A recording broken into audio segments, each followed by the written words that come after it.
အားလုံးပဲမင်္ဂလာပါရှင် Star for မြန်မာမှာပြန်လည်ကြိုဆိုလိုက်ပါတယ်ဒီနေ့ Cassandra ရဲ့ pick a character reading ကတော့ universe message ပေါ့နော်အခုကိုအတွက်ပေါ့နော်ကြုံတွေ့နေရတဲ့ကိစ္စနဲ့ပတ်သက်ပြီး universe ကကိုဘာပြောချင်လဲဆိုရက်ဒီ title နဲ့ Cassandra reading လုပ်ပေးမှာဖြစ်ပါတယ်အဲ့တော့ဒါ Cassandra reading မလုပ်ရလဲတော်တော်လေးကြာသွားပြီပေါ့နော်အဲ့ဒီအတွက်ကြောင့်မို့လို့ဒါအခု Cassandraပြန်ပြီးတော့ဒါ reading လေးတွေပြန်တင်အောင်စူးစမ်းပေးပါမယ်ပြန်ပြီးတော့ပေါ့နော်ဟိုအကုန်လုံးအတွက် reading လေးလုံးနာ Cassandra စူးစမ်းပေးမယ်ပေါ့နော် okay အဲ့တော့စပြီးတော့ဒီအရင်ဆုံးဒါ Cassandra အမြဲညာဘက်ကစိုက်ရဲပေါ့နော်ဒါကတော့ group number 1 group number 2 group number 3 okay အဲ့တော့ဒါကိုကြိုက်တဲ့ဒီပေါ့နော် pick a deck ဒီကိုကြိုက်တဲ့ tarot deck ကိုရွေးချယ်ပြီးတော့ universe message ကကိုဘာပြောချင်တာလဲဆိုပြီးတော့ဒီရွေးချယ်လိုက်ပါအဲ့တော့ကိုကြိုက်တဲ့ဒီအချိန်ကိုလည်းယူနိုင်ပါတယ်เนาะ okay also Cassandra ဒီ group number 1ရွေးချယ်ထားတဲ့သူပေါ့เนาะပြောပြပေးပါမယ်အဲ့တော့ Cassandra ရှေ့မှာဒီ crystals တွေမထည့်ထားဘူးပေါ့เนาะဒီ decoration နဲ့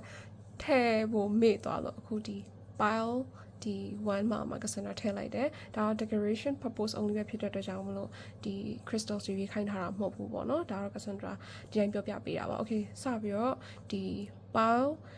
1ရွေးချယ်ထားတဲ့သူအရင်ဆုံးပြောပြပေးပါမယ်เนาะ okay universe message ကပါလေအဲ့တော့ Cassandra အခုဒီပေါ့เนาะနံပါတ်1ဒီ pile ကို tarot deck number 1ရွေးချယ်ထားတဲ့သူအဓိကမြင်တာကကိုကတခုခုကိုသိရတာနဲ့ကိုဒီအကြောင်းအရာဒီကိစ္စတစ်ခုဒီကိုအတွက်မကောင်းဘူးပေါ့နော်ကိုအတွက်မကောင်းဘူးဆိုတာထက်ကိုအတွက်အကျိုးမရှိဘူးကိုအတွက်ဒါဒီပေါ့နော်ရက်တင်နေတာကြာပြီဆိုတာကိုတိတိရေးနဲ့ကိုဆက်တိုးနေတဲ့အကြောင်းအရာလေးတစ်ခုရှိတယ်ခေါင်းပေါ်မှာနဲ့ဆက်တိုးနေတာပေါ့တိတိရဲ့နဲ့ကိုဒါကြီးကိုဆက်လုံနေရဆိုတဲ့အကြောင်းအရာတစ်ခုပေါ့နော်အဲ့ဒါနဲ့ပတ်သက်ပြီး university သူတို့သိစေချင်တာဒီကိုဒီအကြောင်းအရာနဲ့ပတ်သက်ပြီးတော့ပြောင်းလဲသင့်ပြီဆိုရဲအဓိပ္ပာယ်ကိုသူပြတယ်ဆိုလိုတာကဒါကိုကချိန်နဲ့ပတ်သက်ပြီးတော့ပဲဖြစ်ဖြစ်ဒီလူတယောက်ကိုသဘောကျတယ်သူနဲ့ပတ်သက်ပြီးတော့ကိုအချိန်အများကြီးပေးဆက်ထားတယ်ကိုတိတိရနဲ့သူမပြုတ်ပြင်းဘူးမပြောင်းလဲဘူးဆိုတာကိုလည်းကိုသိတယ် result ဒီ same result ပဲထွက်မယ်ဆိုတာလည်းကိုသိတယ်အဲ့ဒါကိုကဂရုမစိုက်ဘူးကိုဒါကိုပဲဆက်ပြီးတော့ကိုသူ့ကိုမျှော်လင့်ပြီးတော့ပြောင်းလဲလာမလားဆိုပြီးတော့အဲ့ဒီစိတ်နဲ့ကိုစောင့်နေခဲ့တဲ့အရာတစ်ခုအချိန်တစ်ခုရောက်လာရင်ကိုပြောင်းလဲပါလိမ့်မယ်ဆိုပြီးတော့စဉ်းစားထားတဲ့အကြောင်းအရာတစ်ခုအလုပ်ကိုင်ဆိုလို့ရှိရင်လည်းကိုတစ်ခုနဲ့ပတ်သက်ပြီးဒါကိုပဲကိုလုံးဝ stick to the plan ဆိုတဲ့ပုံစံမျိုးပဲကိုသွားနေတယ်ဘာမှ pattern မ change ဘူးဆိုလိုတာကဟိုကိုထွက်ချင်တဲ့ result ကတော့တစ်ခုပေါ့နော်ဒါပေမဲ့လုံနေတာဒီပုံစံတိုင်းပဲကိုဆက်လုံနေတယ်ဘာမှမပြောင်းလဲပဲနဲ့ဒီပုံစံပဲလုံနေတဲ့ပုံစံမျိုးတစ်ချက်ရှိရပါဘောအဲ့တော့ဒီ university သိစေချင်တာဒီကိုအခုလက်ရှိလုံနေတဲ့အကြောင်းအရာတွေနဲ့ပတ်သက်ပြီးအကုန်လုံးကိုလုံးဝကိုအစကနေလုံးဝပြောင်းလဲပြဖို့လုံးဝကို change ပေါ့နော်ပြောင်းလဲပါဆိုတဲ့ပုံစံမျိုးကဲ့အရာပြပါတယ်တကယ်လို့မပြောင်းလဲဘူးဆိုလို့ရှိရင်ကိုဒီထက်ပို့ပြီးတော့လူပင်မစိတ်ပင်ပန်းပြီးတော့အချိန်ကုန်ပြီးတော့ဘာမှဆက်ဖြစ်လာမှာမဟုတ်ဘူးဆိုတဲ့ပုံစံမျိုးလို့အဓိကပြတယ်ဆိုလိုတာကကိုကဟိုမဖြစ်နိုင်တဲ့အရာတစ်ခုကိုဆက်ပြီးမျှော်လင့်နေတယ်မဖြစ်နိုင်တဲ့အကြောင်းအရာတစ်ခုတိတိရဲ့နဲ့ဒါကိုအချိန်ဆက်ပေးနေတာ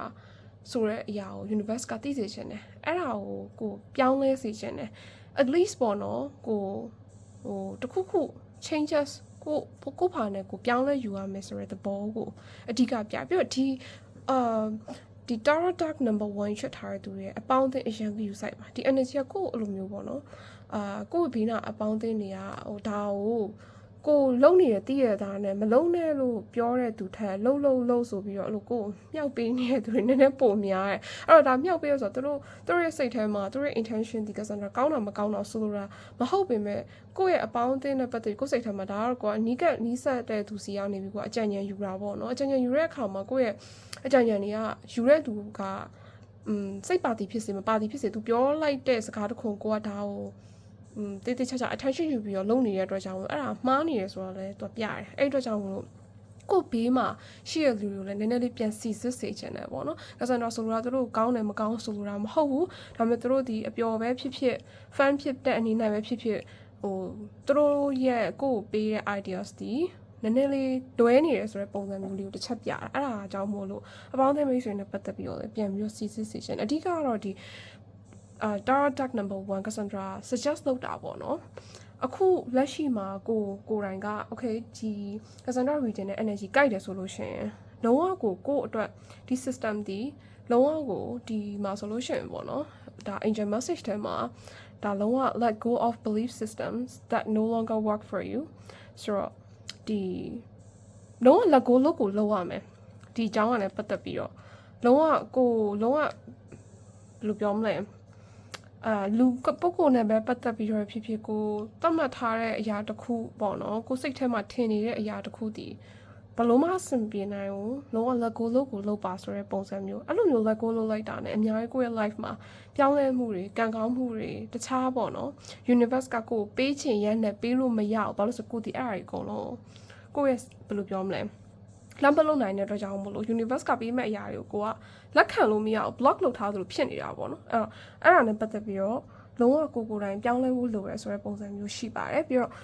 universe message ကကိုယ့်ကို universe ကဒီပေါ့နော်ဟိုကောင်းတဲ့အကြောင်းအရာတစ်ခုနဲ့ပတ်သက်ပြီးတော့ဒီကိုယ်ကိုပေးရဖို့ရှိတယ်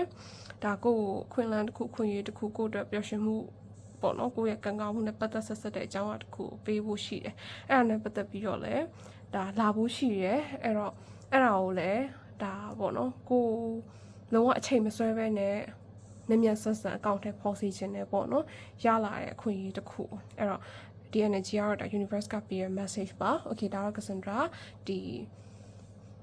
universe ကကိုဘာပြောချင်လဲဆိုတော့ ਨੇ ပတ်သက်ပြီးတော့ဒီ pile number 1ပေါ့နော် tarot deck number 1ယူချက်ထားတဲ့သူတွေပြပေးသွားတာဖြစ်ပါတယ်နော်Okay, pile 2ရွေးချယ်ထားတဲ့သူတို့ကို universe ကပေးချင်နေတဲ့ message ကပါလဲနဲ့ပတ်သက်ပြီးတော့ပြပေးပါမယ်။အဲ့တော့ဒီပေါ့နော်pile number 2ရွေးချယ်ထားတဲ့သူတွေရဲ့ကတ်တဲမှာဆိုတော့အဓိကမြင်ရတာတော့ love energy ပေါ့နော်။အဲ့တော့ universe ကဒီ pile number 2ရွေးချယ်ထားတဲ့သူတွေကိုသိစေချင်တာကအခြေအနေနဲ့ပတ်သက်ပြီးတော့ကိုယ့်အတွက်ပေါ့နော်။ကိုယ်ဒါအရင်တော့ကိုဘယ်လိုပြောမလဲ။ကိုရတဲ့အချစ်ခံရမယ်ကိုအရန်ကိုအခြေအနေနဲ့ပတ်သက်ပြီးတော့ကံကောင်းရမယ်အနေအထားကိုမှရှိတယ်အဲ့တော့အဲ့ဒီအရာကကိုယ်တိုင်လဲကို deserve ဖြစ်တယ်လို့ကိုခံစားရလိမ့်မယ် okay ငါဒီလိုမျိုးကိုရဲ့ partner ကကိုဥမာပေါ့နော်လုံးဝကိုprincess treatment ပေးတာမျိုးကိုလုံးဝကိုပေါ့နော်အရန်ကိုချစ်ပေးရမျိုးအရင်သစ္စာရှိရဲကိုအတွက်ဆိုရင်အရာအလုံးကိုဒါသူအကုန်လုံးလုပ်ပေးမယ်အကုန်လုံးကိုသူကိုအတွက်ဆိုလို့ရှိရင် I'll give you everything ဆိုရဒီလိုမျိုး partner မျိုးပေါ့နော်အဲ့လိုမျိုးကိုဒီအရင် deserve ဖြစ်တဲ့သူတယောက်ဖြစ်တယ်ဘာလို့လဲဆိုတော့အဲ့လိုမျိုးကိုကအရင် deserve ဖြစ်လို့ပဲအဲ့တော့အဲ့ဒါနဲ့ပတ်သက်ပြီး universe ကကိုဒါတချို့ပေါ့နော်ဒီ reading ကိုနားထောင်နေတဲ့သူတွေအဲ့လိုမျိုးကိုမကြုံရသေးဘူးကိုအဲ့လိုမျိုးတစ်ခါမှအဲ့လိုမျိုးပေါ့နော်ဟို princess treatment အလုံးမခံရသေးဘူးဒါမှမဟုတ်လည်းကို partner နဲ့မတွေ့သေးဘူးအဲ့လိုဆိုလို့ရှိရင်ဒါသိစေချင်တာကမကြခင်မှာကိုဒီအရန်ကိုအချစ်ခံရမယ်သူကိုအတွက်ဆိုလို့ရှိရင်အရာအားလုံးကိုပေးအပ်မယ်ဆိုတော့လူတယောက်မကြခင်မှာတွေ့ဖို့လုံးဝရှိပါတယ်ဒါအခြေအနေနဲ့ပတ်သက်ပြီးတော့အရန်ကန်ကောင်းတယ်ဒါ universe ကပေးခြင်းတဲ့ message ပေါ့နော်အခြေအနေနဲ့ပတ်သက်ပြီးအရန်ပျော်ရွှင်ရလိမ့်မယ်အရန်ကန်ကောင်းတဲ့သူဖြစ်တယ်လုံးဝ love is in the air energy ဒီတချို့ relationship တွေကိုက recently ပေါ့နော်ဒါ break up လုပ်ထားတယ်ဒါအခြေအနေနဲ့ပတ်သက်ပြီးတော့ couple ချင်းဒါအဆင်မပြေဖြစ်တယ်ဆိုရင်တော့မကြခင်မှာဒီ relationship ဒီပြတ်အဆင်ပြေသွားလိမ့်မယ်ဆိုတဲ့ပုံစံမျိုးရှိအဲ့အတွက်ကြောင့်မို့လို့ဒါကိုစိတ်မညစ်လိုက်နဲ့ဒါကိုလုံးဝဘယ်လိုပြောမလဲokay ငါဘာလို့ဒီလိုမျိုးခံစားနေရလဲကိုကဘာလို့ဒီလိုမျိုးဖြစ်နေရလဲအဲ့လိုမျိုးမတွေးနဲ့ဘာလို့လဲဆိုတော့မကြခင်မှာပြောင်းလဲသွားလိမ့်မယ်သူနဲ့ပတ်သက်ပြီးခဏလောက်လေးစိတ်ရှိကိုလည်းစိတ်ရှိလိုက်ပါဒီ energy ဒီဒါလုံးဝဘယ်လိုပြောမလဲခွင့်လွတ်စေချင်တဲ့တစ်ဖက်လူကိုပေါ့နော်ကိုလည်းခွင့်လွတ်ပါအရင်ကအကြောင်းအရာတွေအခုလက်ရှိသူမဟုတ်ဘူးအရင်တုန်းကကို ace တို့အရင်ကပတ်သက်ခဲ့တဲ့ love relationship မှာတော့မှကိုဒီအဲ့ဒီအကြောင်းအရာနဲ့ပတ်သက်ပြီးတော့ကိုခွင့်လွတ်စေချင်တယ်ကိုအမှတစ်ခုမှမရှိဘူးဆိုတဲ့ပုံစံမျိုးကို universe ကပြောပါတယ်အဲ့တော့ဒီ relationship ကလည်းကိုပေါ့နော်ဒါကိုလုံးဝကို deserve ဖြစ်တယ်လို့ကိုခံယူပါကိုဒီမှာဒီအကောင်းဆုံးကိုရရှိတော့မယ်လို့ကိုယုံကြည်စေချင်တယ်ပေါ့နော်အဲ့တော့ဒီပေါင်းတူးရှစ်ထားတဲ့သူတွေက healing journey ကိုသွားနေတဲ့ပုံစံမျိုးအဓိကမြင်တာဘာလို့ဆိုတော့သူတို့ဒီပေါ့နော် တော်တော်လေးကိုအရာအလုံးကို handle လုပ်နေတယ် balance လည်းဖြစ်တယ်ကိုဒီအခုလက်ရှိမှာခြေစီးပွားရေးလူမျိုးအကုန်လုံးနော်ကိုအဖက်ဖက်ကကိုရဲ့ social ပဲဖြစ်ဖြစ်ကိုအကုန်လုံးကို balance လုပ်နေအောင်ကိုစူးစမ်းပါဆိုတော့ဒီဖောင်းတမတူရှစ်ထားတဲ့သူတွေအများကိုဘယ်တော့မှဒီတိုင်းမနေဘူးအများရန်ပေါ့နော်အများ maintain လုပ်နေတာ okay physical ဆိုလည်း physically ရာကိုအများ maintain လုပ်တယ်အဲ့တော့အလောက်ကန် solution လည်းကိုယ့် career မှာဘယ်လိုမျိုးကိုတိုးတက်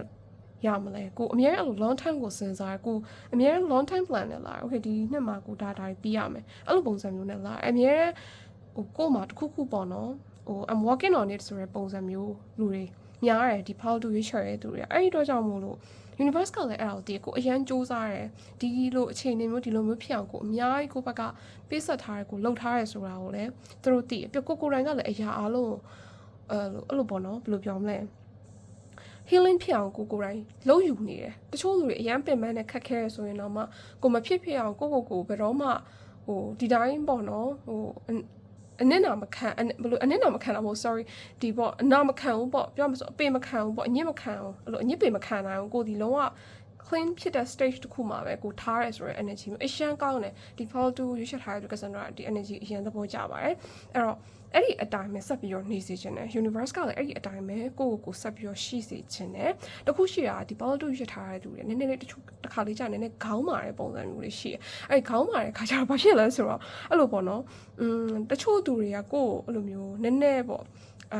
အထင်မြင်လွဲမှားခံရတတ်တယ်ကိုကအဲ့လိုတွေးတာတော့မဟုတ်ဒါပေမဲ့သူတို့အဲ့လိုမျိုးမြင်လိုက်တာနော်ကိုကလည်း game site ပေါ့သိပြီးတော့ဒါပေမဲ့ Cassandra အဲ့ဒါနဲ့ပတ်သက်ပြီးနည်းနည်းပို့ပြီးတော့ flexible ပို့ဖြစ်စေချင်တယ်ပေါ့နော်အဲ့တော့ဒါ universe ကလည်းဒါကိုပို့ပြီးတော့အဆင်ပြေအောင်ပို့ပြီးတော့ကောင်းအောင်လို့ပို့ပြီးတော့ကိုအတွက်ပေါ့နော်ဒီ energy နဲ့ပတ်သက်ပြီးတော့ message ကိုပြောပြပေးတာဖြစ်တယ်အဲ့တော့ဒီ power to ရွေးချယ်ထားတဲ့သူတွေရဲ့ energy ကတော့ဒါမကြခင်မှာကိုအတွက်ပေါ့နော်လုံးဝကိုအရန်ချစ်ပေးမဲ့သူမေတ္တာပေးမဲ့သူ love energy အများကြီးကို surrounding လုပ်နေတဲ့ပုံစံမျိုးလေးရှိတယ်ပြီးတော့တခြားကိစ္စလေးကိုယ့်ရဲ့ career နဲ့ပတ်သက်ပြီးတော့လည်းကိုယ့်အတွက်ပျော်ရွှင်ရလိမ့်မယ်အဖက်ဖက်ကပါအကုန်လုံးပါပဲတော်တော်များများကိုယ့်အတွက်ပျော်ရွှင်ရတော့မဲ့အကြောင်းအရာတွေလာနေပြီးလာဖို့ရှိတယ်အဲ့အတွက်ကြောင့်မို့လို့အချိန်တစ်ခုအနေနဲ့စောင့်လိုက်ပါပြီးတော့လည်းဘယ်တော့မှဘသူအတွက်နဲ့မှဘယ်အကြောင်းအရာနဲ့မှပေါ့နော်အဲ့ဒီအရာကိုပေါ့နော်ကိုokay ဒီဟာနဲ့ပတ်သက်ပြီးတော့ကိုတသေးလေးတွေပေါ့နော်ကိုအတွက်တချို့အရာလေးတွေကမလိုအပ်ဘူးဆို attention မပေးစေချင်ဘူးဘာလို့ဆိုတော့ကိုယ့်ရဲ့ energy ကအဲ့ဒါတွေနဲ့အဆုံးရှုံးအချိန်ကိုအဆုံးရှုံးမခံတဲ့ဆိုတဲ့ပုံစံမျိုးလေးရှိအဲ့အတွက်ကြောင့်မလိုအပ်တဲ့ negative energy ပေးတဲ့သူတွေမလိုအပ်တဲ့အဲ့လိုပြောမလဲတခြားပေါ့နော်ကိုယ့်ရဲ့ energy drain စေမဲ့အရာလေးတွေနဲ့ပတ်သက်ပြီးတော့ကိုယ့်ရဲ့အချိန်တွေကိုမဖြုံးပါနဲ့မသုံးပါနဲ့ဆိုတဲ့ပုံစံမျိုးလေး message လဲဒီတွေ့ရတယ်ပေါ့နော်ဒါတော့ Cassandra ပါတူရှစ်ထားတဲ့သူတွေကိုပေးတဲ့ universe ကကိုဘာပြောချင်လဲဆိုတာနဲ့ပတ်သက်ပြီးတော့ message ကိုပြပြပေးတာဖြစ်ပါတယ်နော် Okay အဲ့ဆို Cassandra ဒီ pile 3ပေါ့နော် tarot deck number 3ချက်ထားတဲ့သူတွေ universe ကကိုပေးချင်တဲ့ message ကပါလဲဆိုတာနဲ့ပတ်သက်ပြီးပြပြပေးပါမယ်နော် Okay ဒီ pile 3ချက်ထားတဲ့သူတွေကလေအရင်စိတ်သက်အရင်နူးညံ့တယ်အရင်ကို soft ဖြစ်တယ်နော်အပြင်ပန်းထက်အတွင်းကအရန်ကို soft ဖြစ်တယ်ဒါတော့ကိုတီးမဲ့ထင်တယ်ဒီ energy ကအရန်ကို fragile ဖြစ်တဲ့ပုံစံမျိုးရှိတခုခုဆိုအရန်စိတ်ထိခိုက်လွယ်ပေါ့နော်ကိုတခြားသူတယောက်ကတခုခုပြောလိုက်တယ်ဆိုရင်ကိုကအဲ့ဒါတနေ့တနေ့ကအဲ့လိုမျိုးစားမရအိမ်မရအဲ့ဒါကိုပဲထပ်ခါတွေးပြီးတော့ထုံမရအဲ့လိုမျိုးအရန်ကိုသူကဘာလို့အဲ့လိုပြောရလဲသူကငါဘာလို့မိလို့လဲသူကဘာလို့ဒီလိုဖြစ်ရအဲ့လိုဆက်ပြီးတော့စဉ်းစားပြီးတော့လေအဲ့ကိစ္စမပြီးတော့အဲ့လိုမျိုးအရန်ကိုsoft ဖြစ်တယ်ပေါ့နော်အရင် sensitive ဖြစ်တဲ့ soul လို့မြင်တယ်ဒီ energy ကအဲ့တော့နောက်တစ်ခုကကြာစိတ်ဓာတ်အတက်ကြအရန်မြန်ပါတယ်တခုခုဆိုလဲစိတ်ဓာတ်ကဟိုးအပေါ်ဆုံးမှာလုံးဝအောင်မစင်တော့အောက်ကြပြီဆိုလို့ရှိရင်လည်းပြန်တက်ဖို့ကအလားကိုယ့်အတွက်အရန်ကိုအချိန်အရန်ယူရတယ်လုံးဝအိမ်ထဲကနေအိမ်ပြင်မထွက်အခန်းအောင်အိတ်ဒီလိုမျိုးပေါ့နော်အဲ့တော့အဲ့ဒီ energy လေးတွေအဓိကမြင်ရတယ်ပေါ့နော်အဲ့တော့ universe ကကိုဒီလိုမျိုးလူမျိုးဖြစ်တယ်ဒီလိုမျိုးကိုအတွက်ပေါ့နော်ဒီလို sensitive ဖြစ်တာကိုသူတို့သိတယ်အဲ့တော့တော်တော်များများအခုလက်ရှိမှာပေါ့နော်ဒီ power 3 ရေးချက်ထားတဲ့သူရဲ့ energy ကဘယ်လိုပြောမလဲစိတ်တက်ကြနေတဲ့သူတွေပုံများတယ်လို့မြင်တယ်အဲ့တော့ဒါအခုလက်ရှိမှာ okay ကိုအတွက် normal stage ရှိရတဲ့သူတွေလည်းရှိကောင်းရှိလိမ့်မယ်အရန် active ဖြစ်ပြီးတော့လုံးဝenergetic ဖြစ်တဲ့သူတွေလည်းပါလိမ့်မယ်ဒါပေမဲ့ mostly တော်တော်များများကစိတ်တက်ကြနေရလို့ Cassandra မြင်တယ်ဘာလို့ဆိုဒီ energy ဒီအကုန်လုံးဒီကိုအတွက် ကိုဒီတခြားတစ်ယောက်နဲ့ကို compare လုပ်ပြီးတော့နှိုင်းယှဉ်ပြီးတော့ပေါ့ငါတို့ကဒီလိုဖြစ်နေပြီကိုကဘာလို့ဒီလိုပဲဖြစ်နေသေးရလဲတို့ကဒီလိုမျိုးဒီ level ရောက်နေပြီကိုကဒီမှာဖြစ်နေကိုစိုးရင်စိတ်ပူစိတ်ငါမရောက်ရင်ဘယ်လိုလုပ်မလဲငါမဖြစ်ရင်ဘယ်လိုလုပ်မလဲဒီလိုမျိုးကိုတော့ worries တွေအရန်များပြီးတော့ကိုအရန်ကိုဒါ social media ရဲ့ဒီအရန် toxic ဖြစ်မှုကိုလည်းကိုအရန်ခံနေရတဲ့ energy မျိုးအများကြီးတွေ့အဲ့အတွက်ကြောင့်မို့ Cassandra အဓိကသိစေချင်တာဒီ universe ကကိုသိစေချင်တာဒီအခုလက်ရှိမှာဒီပေါ့နော်ကိုယ့်ရဲ့ energy ကိုလုံးဝဟို protect လုပ်ရမယ်ဆိုတဲ့ပုံစံမျိုးလေးတွေတွေ့တယ်အဲ့တော့ဆိုတော့က protect လုပ်ဖို့အတွက်ကိုဒါ detox လုပ်ဖို့ပေါ့နော် social media အရင်မသုံးပါနဲ့သုံးလို့ရှိရင်လည်းကိုယ့်အတွက် toxic ဖြစ်စေမဲ့အရာတွေတခြားသူကကိုယ့်ထပ်ပိုတာနေတယ်ကိုယ့်ထပ်ပိုချောနေတယ်ကိုယ့်ထပ်ပိုပြီးတော့အဆင်ပြေနေတယ်ကိုယ့်ထပ်ပိုပြီးတော့ relationship မှာအရင်ပျော်ရွှင်နေရတယ်ဒီလိုမျိုးတွေနဲ့ပတ်သက်ပြီးတော့ခဏလောက် story ကို mute တာပဲဖြစ်ဖြစ်မကြည့်တာပဲဖြစ်ဖြစ်အကုန်လုံး unfollow လုပ်ထားတာပဲဖြစ်ဖြစ်တခုခုလှုပ်လိုက်ပါဘာလို့ဆိုတော့ဒီ energy တွေဒါပြင်ပကလာတဲ့အရန်ဘယ်လိုပြောမလဲ external ကလာတဲ့အရာတွေအရန်ကို influence ဖြစ်နေရလို့အဓိကမြင်တယ်အဲ့ဒီ energy ကကိုဘာနဲ့ကိုတောင်မှကိုဘာဖြစ်ချင်လို့ဖြစ်ချင်မှမသိတော့ဘူးကို loss ဖြစ်နေတယ်လို့မြင်တယ်အဲ့တော့အဲ့ loss ဖြစ်နေတဲ့အတွက်ကြောင့်မလို့ပြန်ပြီးတော့ဘယ်လိုပြောမလဲအလင်းရောင်ကိုရဲ့ inner light အလင်းရောင်ကိုပြန်ယူဖို့ဆိုရင်အဲ့ဒီအရာတွေအကုန်လုံးပြန်ကန့်သက်လာရမယ်ပုံစံမျိုးရှိတယ် boundary ပေါ့နော်ခတ်ထားရမယ်ပုံစံမျိုးရှိတယ်အဲ့တော့ကြောင့်မို့လို့ဒါအရင်ဦးဆုံး Cassandra universe vision နဲ့ message ဒီအဓိကကတော့ဒါလေးကရိုးလေးပါပဲဒါပေမဲ့လည်းဒီပေါ့ positive ပေါ့နော်တိလေးတွေဖြစ်ဖြစ်ကိုအဓိက appreciate လုပ်စေချင်တယ်ဥပမာဘယ်လိုပြောမလဲကိုအတွက်ပျော်ရွှင်စရာကိုမျက်နှာလေးကိုတစ်ချက်လေး smile ဖြစ်သွားစေမယ်အကြောင်းအဖြစ်ရင်လည်း okay ဒါနဲ့ပတ်သက်ပြီး grateful ဖြစ်တယ်။အော်ငါပျော်ရွှင်ရပါလား။ဒါကိုလည်းကျေးဇူးတင်ကိုပြောအောင်လုပ်တဲ့သူကိုလည်းကျေးဇူးတင်ဒီလိုမျိုး appreciate moment လေးပေါ့နော်။အဲ့လိုမျိုးလေးတိလေးတွေကအစားကိုရရှိတဲ့ဒီ small moment လေးတွေကိုကိုတန်ဖိုးထားစေပြီးတော့နောက်တစ်ခုအရေးကြီးတာဘာလဲဆိုတော့ universe ကသိစေချင်တာကိုအခုလက်ရှိဖြစ်နေတဲ့ moment ကိုတန်ဖိုးထားစေတယ်။ဘာလို့ဆိုတော့ဒီ energy ဒီအခုလက်ရှိမှာကိုကြိုက်တယ်ဖြစ်စေမကြိုက်တယ်ဖြစ်စေတစ်ချိန်ချိန်ကြောက်လို့ရှိရင်ဒီ energy ကိုငါအဲ့ဒီတုန်းကအဲ့လိုကြီးမစိုးခဲ့ပါလားအဲ့တုန်းကဒီလိုမျိုးထွက်ပေါက်လေးရှိခဲ့သေးတယ်အဲ့ moment လေးကအခုပြန်ကြည့်တော့လဲအဆင်ပြေပါလားဒီလိုမျိုးပေါ့ကိုယ့်ရဲ့အခုလက်ရှိ present moment ကိုလုံးဝတန်ဖိုးထားစေချင်တယ်ဒီ energy ကိုအဓိကပြပါတယ်ဒါ universe ကကိုပေးချင်တဲ့ message အဲ့ဒီကနေမှတဆင့်ပေါ့နော်ကိုယ့်အတွက်ဒီ spiritual growth လည်း